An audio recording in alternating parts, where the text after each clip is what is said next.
D'abord, je voudrais vous remercier, vous saluer et aussi saluer tous les chrétiens, tous ceux qui croient, les catholiques qui croient au principe, au symbole des Pâques. Je voudrais leur souhaiter bonne fête et puis leur dire également que les Pâques représentent quand même la fin d'une épreuve et puis le début d'une espérance, et que nous devons tous souhaiter que ce mal soit conjugué au passé et que nous tirions des leçons pour prévenir nos comportements et puis notre appréciation, un changement qui soit plus ancré vers les valeurs et vers la vie, vers l'égalité, vers la solidarité. Et voilà.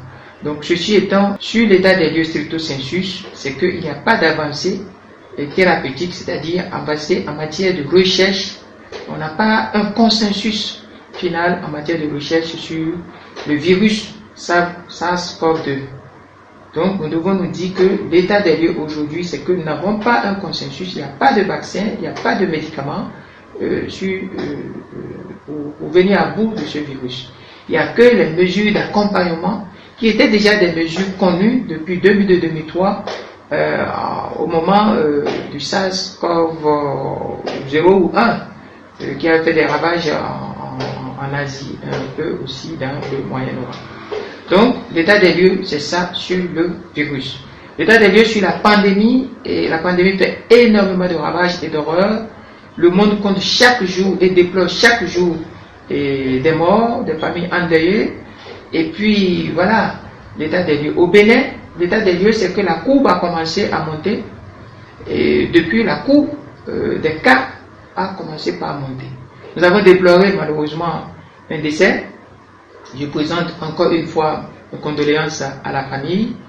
Et puis je rends hommage à l'âme de la défunte. Je pense que l'état des lieux, c'est les conséquences que je redoutais, parce que je disais, il faut prendre des mesures en amont pour pouvoir freiner, réduire ou même annuler les cas importés, parce que le Bénin aujourd'hui est victime de cas importés. L'état des lieux, c'est ça. Nous sommes partis d'une courbe qui n'existait pas, qui a commencé et qui a monté et qui monte chaque jour. Voilà l'état des lieux. L'état des lieux aussi, c'est par rapport au discours, à l'entretien du chef de l'État, qui est apparu un peu incongru, un peu bizarre, parce que il fait un aveu d'impuissance. Il dit, moi, je n'ai pas les moyens, je n'ai pas la planche à billets, le Bénin, vous êtes dans une précarité, je ne peux rien faire, chacun n'a qu'à se sauver, et puis après, si Dieu faisait la providence, après, s'il y a des survivants, je prépare pour les survivants l'après-Covid économique. Voilà l'état des lieux, c'est alarmant. Et puis, par rapport au bouclage, au cordon sanitaire, je pense que ce n'est pas bien conçu, ce n'est pas bien mené. Ce n'est pas bien conçu, ce n'est pas bien mené. Et vous le constatez sur le terrain. Sur le terrain. Et sur le plan du cordon sanitaire. Vous voyez des récits qui vous arrivent, des publications, des constats de population où on crie tel cas ici, il y a un désordre qui se fait. Sur le bouclage, vous savez que c'est perméable. Rien n'est bouclé, en réalité, c'est perméable. Et qu'il n'y a pas une étanchéité réelle digne de ce nom entre une commune et une autre. Parce qu'il n'y a pas une explication sur les critères qui ont permis de déterminer telle ou telle commune comme zone critique. Cela est dû au fait que le gouvernement ne prend pas la mesure globale de la situation, qui passe par, lorsqu'on entend des zones critiques, une commune critique, on doit cibler les zones et opérer des actions en amont. Opérer les actions en amont, qui consistent à dépister, à voir, et où ça n'existe pas. Donc, nous sommes dans un mimétisme un peu amateuriste et qui ne rassure pas. L'état des lieux aussi, c'est l'organisation du Bénin par rapport à la pandémie. C'est les vieilles structures qui s'occupaient d'autres épidémies et d'autres choses avant, qu'on a recyclé ici, alors qu'il fallait concevoir une structure dédiée à la lutte anti-Covid, comme ça a été conçu dans la plupart des pays. Il faut une structure, j'ai préconisé qu'il faut une structure dirigée par un scientifique de haut niveau, indépendant, qui a une notoriété pour dire la science, parce que ici, c'est la science qui va éclairer le pouvoir, et parce que c'est la science qui doit rassurer. Comme cela a été dans le cas de l'histoire, chaque fois qu'il y a eu des pandémies, c'est la science qui vient et qui rassure. Et le politique décide en fonction de la science. Mais lorsque le politique est confondu à la science, la population n'est pas rassurée et on ne peut rien comprendre. Donc, l'état des lieux est une inquiétude qui expose notre pays comme un pays singulier et qui laisse la population aller. L'état des lieux aussi, c'est l'histoire des masques. Vous savez que dans mes premières préconisations, les premières préconisations du parti Restaurer l'espoir que je dirige, nous avons mis l'accent sur les masques, le port de masques. Parce que les experts qui sont au sein de notre parti, en voyant un peu ce qui s'est passé en Chine, en Corée du Sud, à Hong Kong, Singapour et autres, on dit que le port de masque est un maillon important dans le dispositif. Ce n'est pas le seul maillon.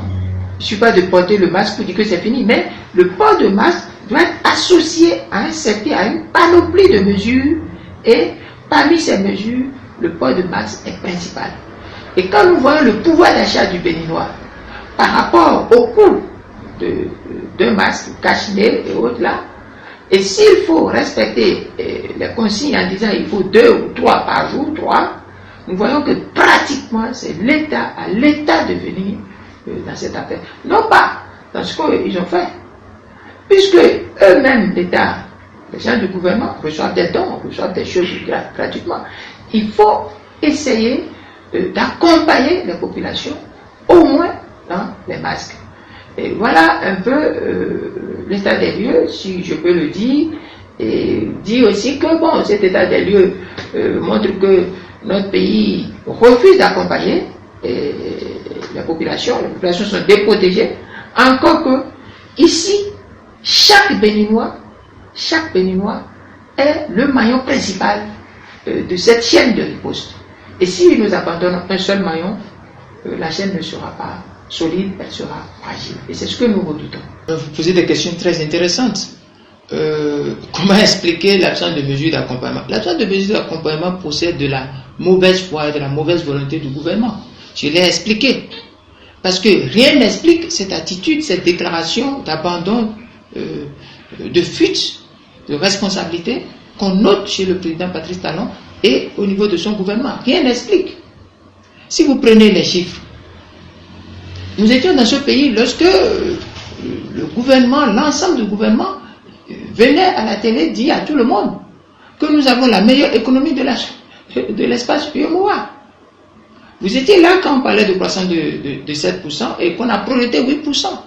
Vous étiez là quand on parlait de maîtrise de l'inflation qui est projetée à 0%. Vous étiez là lorsque on nous chante tout ce qui a comme embelli du Bénin révélé vent debout. Mais ces déclarations, ces illustrations, ces affirmations du président Patrice Talon et de son gouvernement contrastent beaucoup et ne permettent pas d'expliquer, de justifier, d'argumenter la fuite en avant, l'abandon. Et puis, je ne veux pas employer un autre plus mot.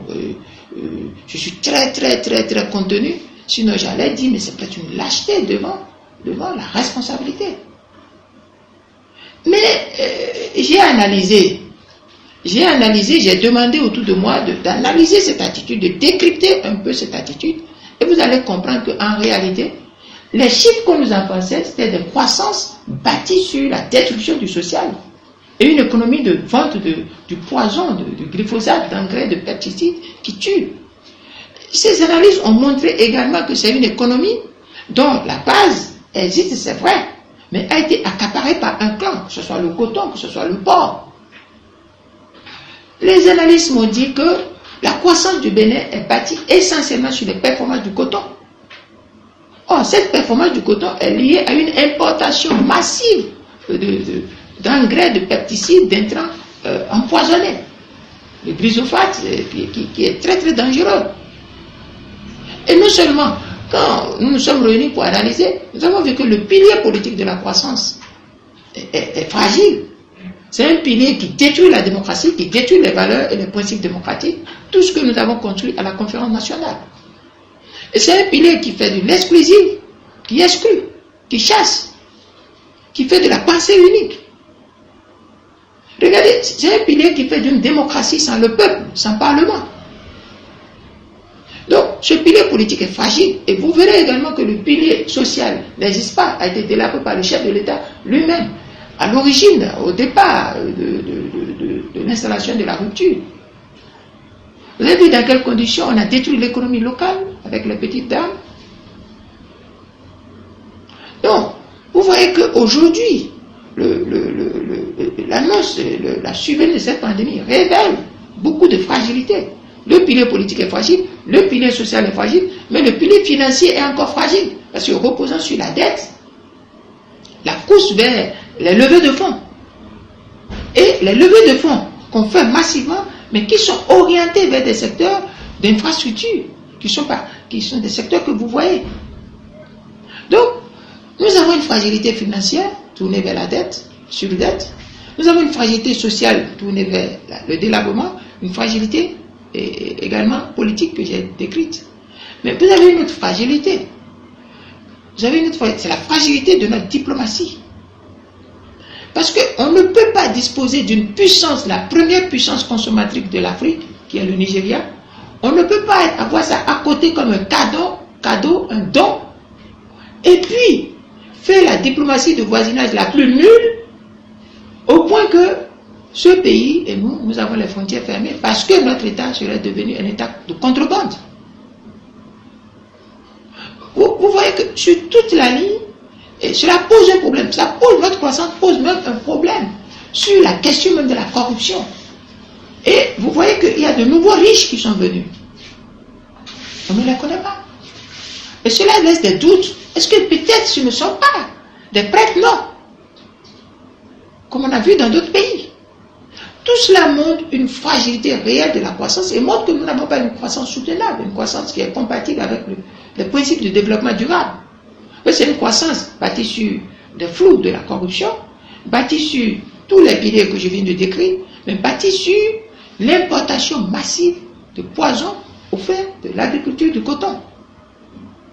Et puis, le peuple ne se sent pas concerné, ce n'est pas une croissance soutenue, accompagnée par le peuple. Ce qui montre en réalité que les vrais chiffres là sont des vrais faux. Et cela montre que devant la survenue de cette pandémie, nous soyons incapables, apparemment, et là cela explique. Donc, je ne sais pas si j'ai expliqué profondément, j'ai tenté d'expliquer, mais en réalité on ne peut pas le dire. On ne peut pas le dire parce que des pays qui ont une santé financière moins que notre pays, comme le Niger, comme le Togo, comme le Mali, ont fait des choses que nous avons vues. Donc je pense qu'il faut tirer cette situation du discours du chef de l'État lui-même. Et ce discours qui dit, moi, je prévois l'après-Covid économique pour les survivants. Et je l'ai démontré déjà lors de mes dernières interventions que ça fait partie d'une doctrine de l'épidémie qui peut être nuisible lorsque nous sommes dans le cas d'un virus qui n'est pas connu, dont le cycle de l'immunisation, de l'immunité, la nocivité n'est pas connu et sur lesquels aucun consensus, comme je l'ai dit tantôt, n'existait. Donc, je pense qu'en réalité, c'est une fuite en avant. Mais, je dis que l'argent existe, et vous avez rappelé. L'argent existe. L'argent existe. Je l'ai dit 3 fois. Pourquoi? Parce que nous n'avons pas inventé le Covid. Que cela plaise aux Chinois ou que ça ne plaise pas aux Chinois, le Covid, personne n'a rapporté que c'est né en Afrique, personne n'a rapporté que c'est né au Bénin. Le Covid, tout le monde a rapporté que c'est né en Chine, à Hubei, à Wuhan, et puis c'est une vérité. Et s'il y a une pandémie, s'il y a une catastrophe, le monde doit se réunir pour gérer cette situation avec l'ensemble du monde. Parce que autant notre pays, chaque individu est le maillon de la riposte anti-Covid, autant chaque État, chaque nation, chaque continent est le maillon de la riposte anti-Covid.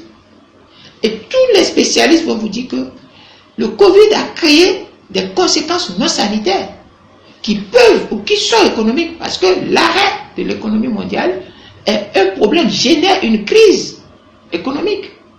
Par exemple, les matières premières, ceux qui achètent les matières premières doivent savoir qu'ils doivent ralentir. Il y a un choc sur les matières premières, il y a un choc sur l'économie. Le transport, il y a un choc. Donc, le monde doit savoir qu'il y a une crise économique qui est là. Et à cette crise économique, il y a nécessairement une crise financière. Et si on ne prend pas des mesures, et que de la crise économique qui doit créer des situations de crise sociale dans presque partout dans le monde, si on ne fait pas attention, et que de la crise économique, on a déjà une crise sociale mondiale, et puis on a une crise financière, et si jamais on tombe dans une crise bancaire, il y aura une explosion complètement du système mondial. D'où des gens intelligents ont déjà dit et sont en train de prendre des mesures. Le FMI, surtout les institutions du groupe, les banques et les structures du groupe des institutions de Bretton Woods ont pris des mesures. Je sais qu'ils ont pris des mesures. Et Ouaddaï, le ministre des Finances, sait qu'il a pris des mesures. Il est le président du Conseil des ministres de l'UEMOA. Il sait que au début du mois de mars, un peu autour du 4 mars, le FMI a dit sa disponibilité. Il a dégagé 50 milliards de dollars à la disposition des pays. Donc 10 milliards immédiatement disponibles. Je sais aussi que la BAD, le président de la BAD, a pris des mesures extraordinaires et a commencé des levées de fonds et qui a 10 milliards de dollars à la disposition des pays. Mais je sais que l'Union européenne aussi a pris des mesures allant juste à la réallocation de certains budgets au profit des États pour que les États fragilisés, pauvres, pour que ces États puissent faire face à la pandémie. D'ailleurs, vous devez voir au niveau de la presse que l'Union européenne a mis à la disposition du Bénin 26 milliards, ce qui a fait jaser beaucoup de gens, commentateurs que vous appelez les clébés, parce qu'à l'intérieur, l'Union européenne a visé trois lignes. Le social, la santé face au Covid, les conséquences, mais aussi l'appui dans le cas des conséquences néfastes de la fermeture de la frontière avec le Nigeria. Beaucoup de clubs ont commencé par dire que l'Union européenne soutient le Bénin contre le Nigeria, c'est faux. L'Union européenne, c'est des gens responsables. L'Union européenne est venue au secours d'un peuple dont le président, le gouvernement a abandonné, un peuple que le président et le gouvernement ont abandonné. Donc, c'est dans un souci purement social que l'Union européenne a mis cet appui. Ce n'est pas pour soutenir un État contrebandier, ce n'est pas pour soutenir les activités de contrebande. Les raisons de la fermeture, il y a la contrebande et l'Union européenne ne peut pas le faire. Donc, quand nous parlons de moyens, ça existe. Et puis, vous avez entendu que tout près de nous, l'OAS, l'Organisation ouest-africaine de la santé, une structure spécialisée de la CEDEAO en matière de santé, depuis l'appel lancé par le président Buhari, a essayé de faire énormément. Et puis il y a des donateurs. Donc, et mieux, en dehors de ça, lorsque nous sommes un État, nous devons immédiatement revoir notre budget. Immédiatement. Et c'est ça, là où il faut regretter l'absence du Parlement au Bénin. C'est le rôle du Parlement de faire pression si le Parlement existait. Si le Parlement était libre, si le pouvoir législatif n'était pas confisqué, c'est le rôle du pouvoir législatif de faire pression, de poser les angoisses et les problèmes du peuple et de faire pression pour que ces angoisses et ces préoccupations soient traduites dans ce qu'on appelle un collectif budgétaire. Encore que là, on devait poser la question au ministre des Finances pour avoir des réponses claires. Ce ministre doit nous dire quel est l'impact non sanitaire du Covid sur le PIB. Quel est l'impact sur la maîtrise de l'inflation? Quel est l'impact sur le budget stricto sensus? On doit nous le dire. Mais vous n'attendez rien du tout. Vous n'entendez rien du tout. C'est à partir de là qu'on doit voir quelles sont les projections du Bénin, sa capacité en matière d'offre de soins sanitaires, surtout sensus. Parce que là, il faut faire l'inventaire de la capacité de l'État, l'inventaire de la capacité des privés, la somme des deux, projeter si nous pouvons faire face, si la catastrophe venait à telle proportion. Gouverner, c'est prendre des mesures pour faire face. Nous devons prendre les mesures pour ne pas être surpris. Nous n'allons pas prendre des mesures parce que le mal va venir nécessairement. Mais nous allons prendre des mesures pour ne pas être surpris. Donc, quand nous disons qu'il y a de l'argent, il y a effectivement de l'argent. Et puis, nous sommes un pays endetté. Vous savez, la gouvernance de la dette, je l'ai dit tantôt, est une affaire très importante. Lorsque on base la recherche de la croissance sur la dette. La dette coûte cher. Mais, avec l'appui du gouverneur de la BAD, et avec l'appui aussi de certains experts financiers de la finance internationale, il a été demandé qu'on suspende le remboursement des dettes, de certaines dettes. Le fait de différer le remboursement de certaines dettes constitue aussi des moyens à partir desquels on peut puiser pour faire face, en attendant qu'il y ait un grand plan massif mondial, plus puissant que le plan Marshall, pour faire face au relèvement du monde sur le nouveau paradigme. Donc, quand nous disons qu'il y a l'argent, il y a beaucoup, il y en a, et c'est facile de mobiliser. Ce que j'attends du gouvernement, ce que nous attendons du gouvernement est très simple. Premièrement, il faut un plan de riposte nationale. Et ce plan de riposte nationale n'est pas l'ensemble des mesures obsolètes que les gens préconisent actuellement. Pourquoi? Parce que nous avons perdu trop de temps. Et je l'ai dit. Je l'ai dit tantôt il y a un peu plus haut. Nous avons perdu du temps. Ce plan, c'est d'avoir une équipe de restructurer complètement. Il faut restructurer complètement la perception que nous avons de la riposte. Premièrement, il faut une équipe, un team, dirigé par un professeur, un scientifique de haut niveau. Un scientifique qui sait de quoi il parle quand il parle de la pandémie du Corona-19.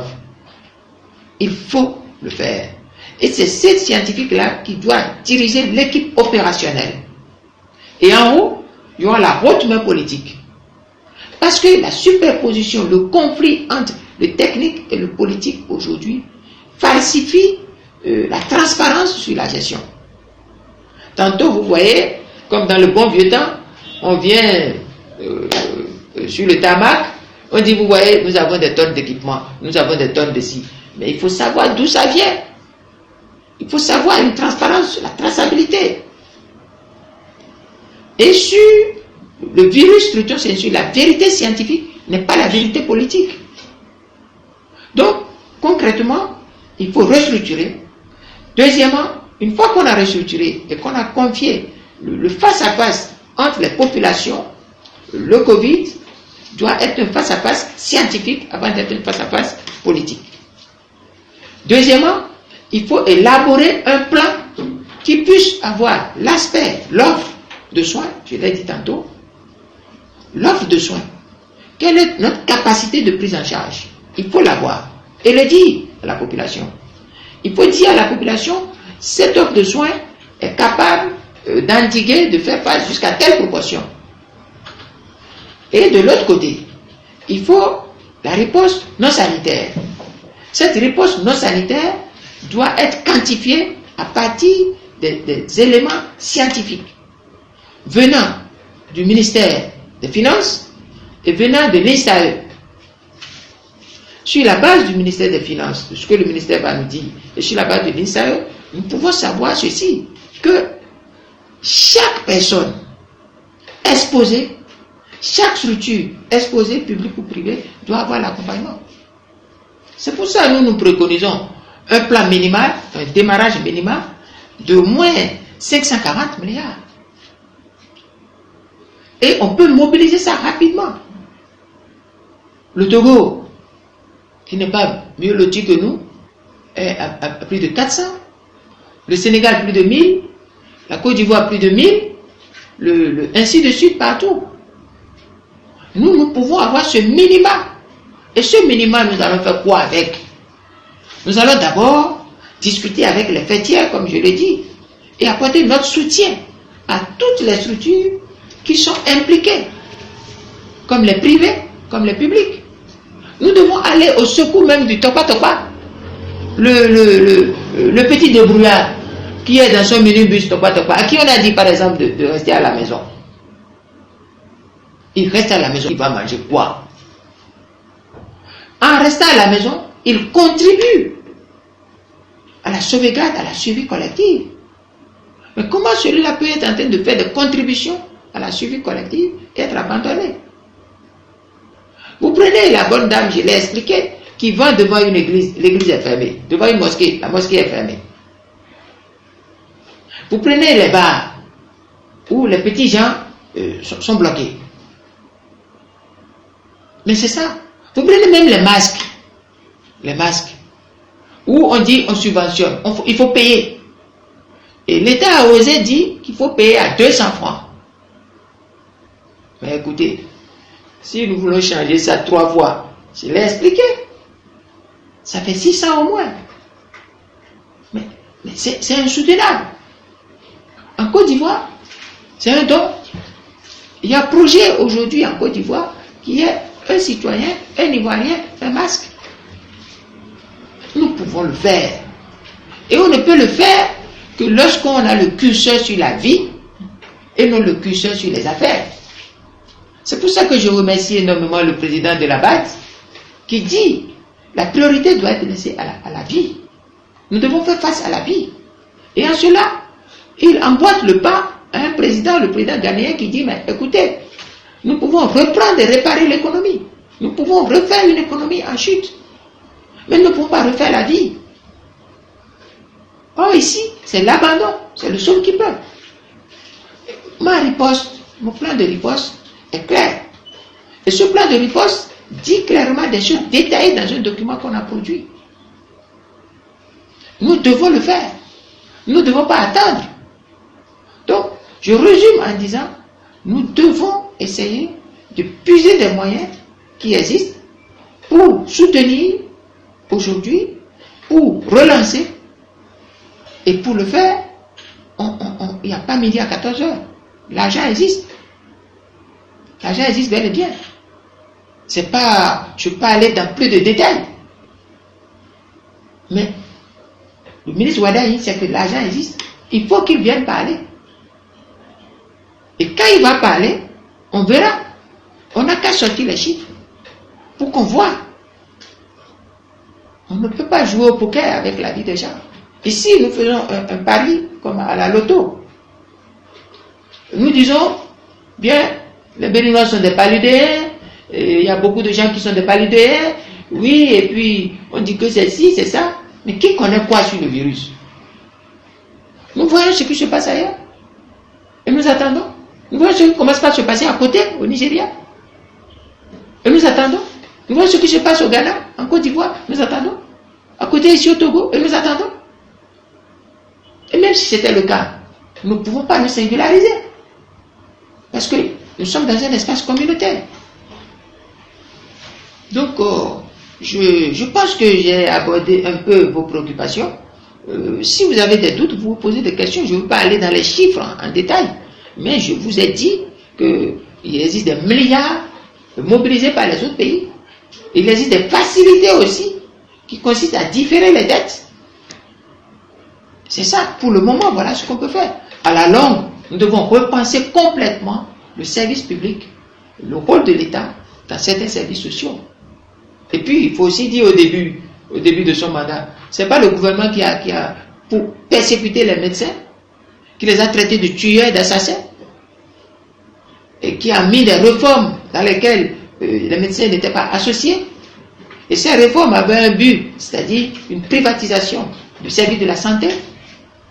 Tout cela, on va revoir tout ça. Mais dans l'immédiat, nous devons accompagner chacun. Regardez, dans les pays, le téléphone, l'électricité et l'eau, le loyer, l'accompagnement en matière de vivre pour les plus vulnérables. Nous ne pouvons pas faire ça. Le Covid ne peut pas être une occasion pour que d'autres se surenrichissent et que d'autres ne soient pas soient appauvris. J'ai vu des services des structures de GSM qui ont dit, bon, nous donnons tel kit, on ne leur demande pas de kit. C'est un faux jeu. Nous donnons tel kit de protection individuelle, nous donnons tel kit de tel... C'est un faux jeu. Aujourd'hui, lorsqu'on parle de télétravail, qui gagne? En termes quand la pandémie est venue, les réseaux sociaux sont utilisés, le téléphone est utilisé. L'État doit discuter avec eux pour baisser. Parce que quand nous sommes obligés de rester chez nous, nous sommes obligés de communiquer. La distanciation pour l'Africain ne peut pas être sociale. La distanciation peut être physique, mais l'Africain communique. Le lien social doit toujours exister. Et le lien social aujourd'hui existe, et le lien du travail peut exister par le télétravail, le télésocial. Et c'est les GSM. Ils font du surprofit. Même les transactions, ils font du surprofit. Nous devons nous asseoir. L'État doit les appeler pour baisser les coûts, pour faciliter le travail. Je ne dis même pas dans certains pays, les loyers ont été différés sur 3 mois. Au Gabon. Un peu partout. Non. On ne peut pas déprotéger la population. Et puis, on est en train de parler de ça. Et la seule mesure d'accompagnement digne de ce nom que le gouvernement Talon trouve, c'est la mise en place d'une structure de combat dans les localités. C'est-à-dire une structure de combat dans les localités. C'est-à-dire créer une force pour réprimer la population. Et c'est ça qui se prépare. Vous savez qu'il y a un jeune, paix à son âme, je ne cesserai jamais d'avoir le pincement de cœur quand je parle de cette tragédie. Il y a un jeune qui a été tué par les armes de la République sur le campus. À l'occasion, les étudiants, se basant sur une autre circulaire du rectorat et sur même la décision du gouvernement de ne pas voir réunir 50 personnes, les étudiants sont allés sensibiliser les leurs pour dire que l'effectif dans nos amphis dépasse plus de 50. Nous ne devons pas nous exposer. Donc, ces étudiants étaient dans le sens de défendre le droit à la vie et le droit à un environnement sain qui sont des droits prescrits, consacrés par notre Constitution. Mais on les a tués. On en a tué un. On a tabassé d'autres. Le rectorat a fait un communiqué que je salue, c'est un communiqué qui a désapprouvé cette situation, qui a condamné, qui exige justice. Le parti Restaurer l'Espoir, que je dirige aussi, a condamné et a réclamé justice. Très tôt, nous avons fait ça. Très tôt. Mais le chef de l'État et son gouvernement n'ont pipé mot. Ils n'ont rien dit là-dessus, silence, comme si de rien n'était. Ce qui est grave, dans son entretien du 29, le président Talon n'a rien dit là-dessus. Mais, non seulement il n'a rien dit là-dessus, mais le 29, il dit qu'il n'a pas d'accompagnement. Et le seul accompagnement, c'est que le 3 avril, le directeur général de la police nationale prend une décision 034, décision 034, si ma mémoire est bonne, 034, signée le 3 avril, qui consacre la création d'un groupement tactique d'intervention au sein de la police républicaine. Un groupement tactique d'intervention au sein de la police républicaine. J'ai lu le document. Ce document est une honte.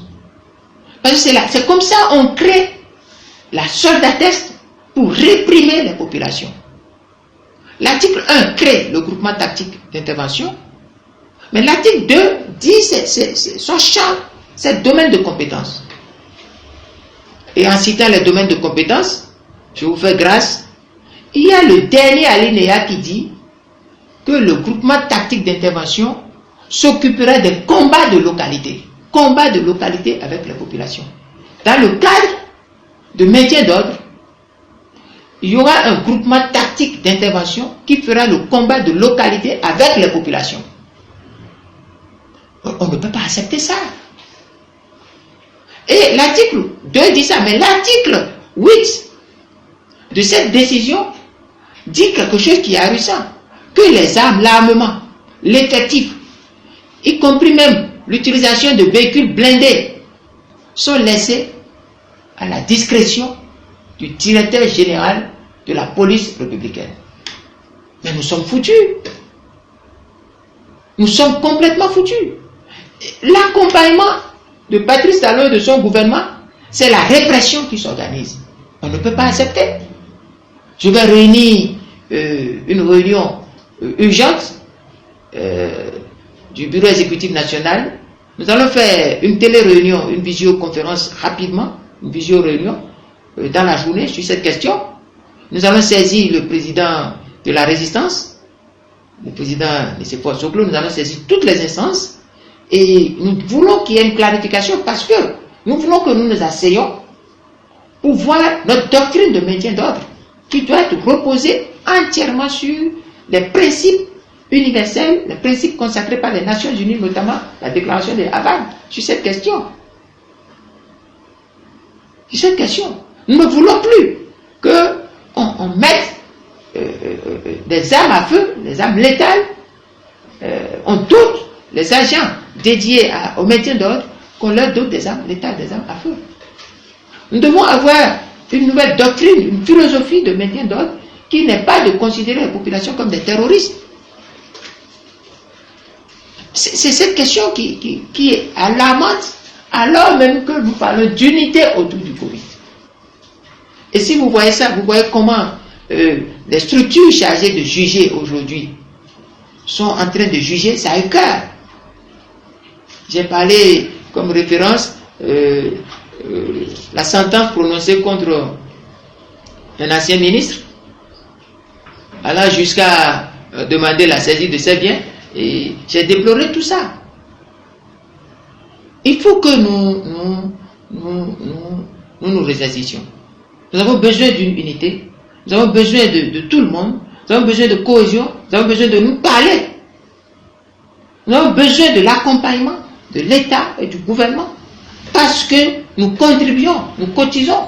Ce n'est pas pour nous. Moi, personnellement, je n'attends rien du tout. Parce que nous faisons partie des gens, quand même, que la République a chéri.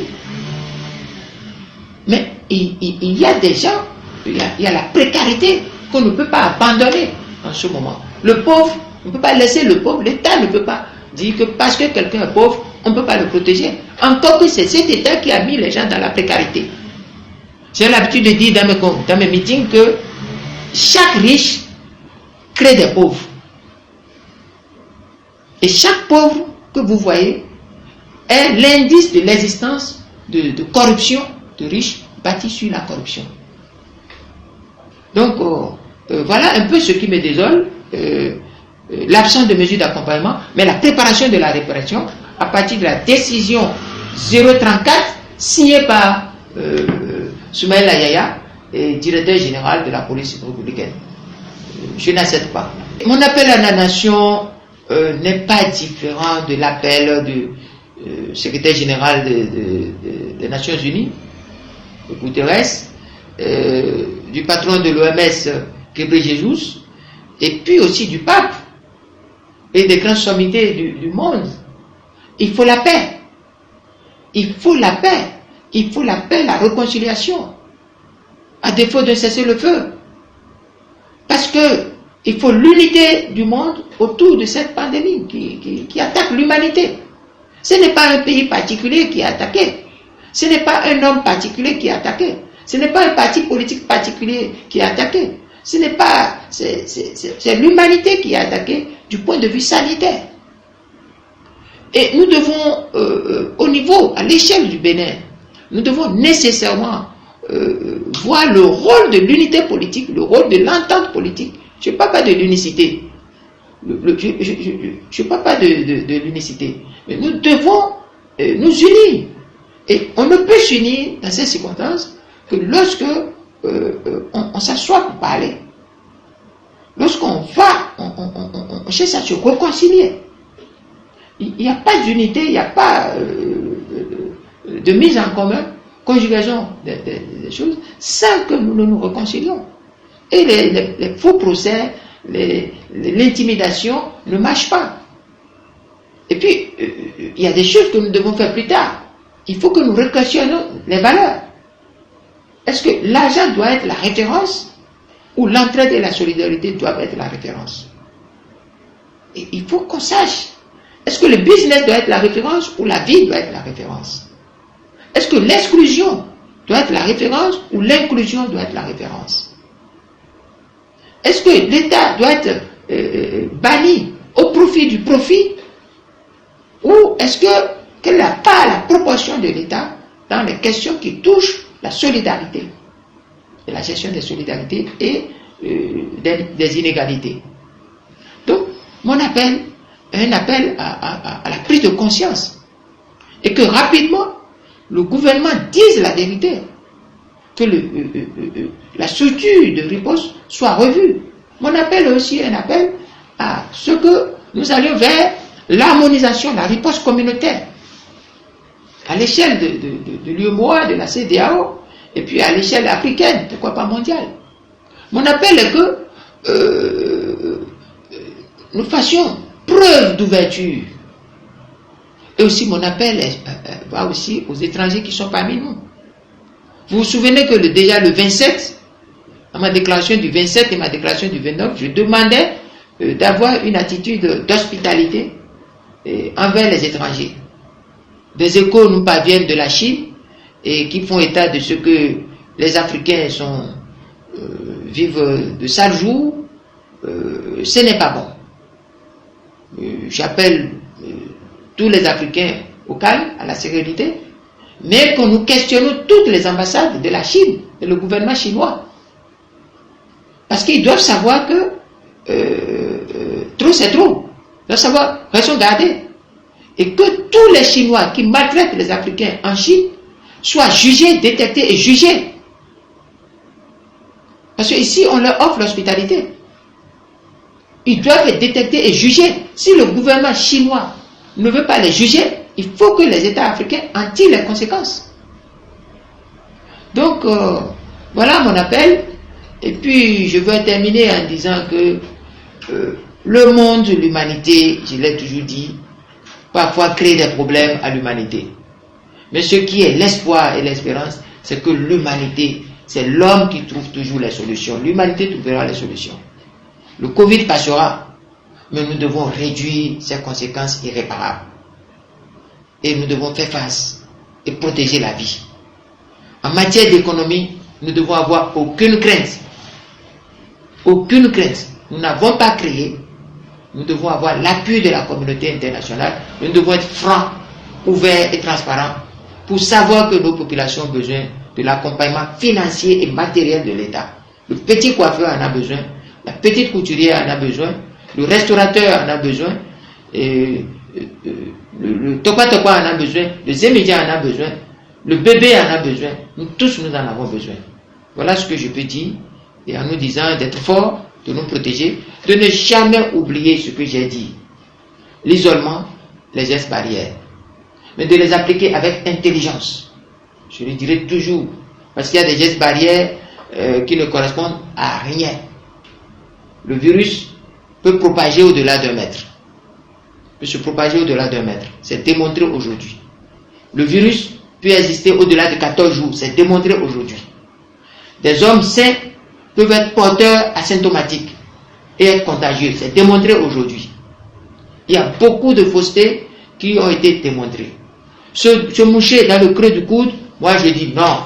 Ce n'est pas sérieux, c'est vilain et sale. Chacun doit sortir avec des mouchoirs jetables dans sa poche. Il y avoir toujours de petits sachets plastiques dégradables quelque part. Vous voulez éternuer, vous éternuez dedans. Et en même temps, vous déposez dans le sachet, vous fermez, Et vous allez vous laver les mains rapidement. 30 secondes. Rapidement. C'est pas une bonne habitude de moucher, d'éternuer. Si je veux éternuer 10 fois, je vais éternuer 10 fois sur mon corps, je deviendrai une culture de virus un peu partout. Donc, et enfin, la distanciation sociale, c'est vrai, c'est un thème consacré. Mais je dirais, nous sommes en Afrique, nous devons faire la distanciation interpersonnelle, la distanciation physique. Mais nous ne devons jamais oublier les nôtres. Parce qu'en ce moment-ci, un coup de fil, un petit geste, ça peut aussi encourager. Nous devons prendre soin de nos aînés et dire aussi à nos aînés de se cacher, de se protéger, de se confiner. Nous ne devons pas nous fâcher en ces temps-ci. Lorsque quelqu'un refuse qu'on s'approche trop de lui, nous ne devons pas nous fâcher en disant mais non, on ne doit pas dire ça. Donc aujourd'hui nous devons comprendre, parce que si on dit quelque chose tue et qu'on ne comprend pas, on a peur. Voilà un peu ce que je peux dire en souhaitant bonne chance à chacun.